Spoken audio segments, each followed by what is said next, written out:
在2026年上海人工智能大会上，中国公司科大讯飞展示了通玄教学系统。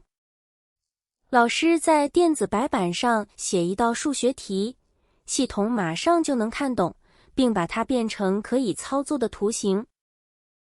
老师画一个平面图，它也能很快做成立体图，让学生转动图形，观察角度。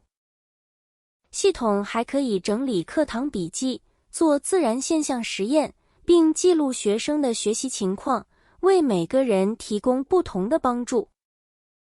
这类系统已经进入中国数千所学校，为超过1亿名学生和老师服务。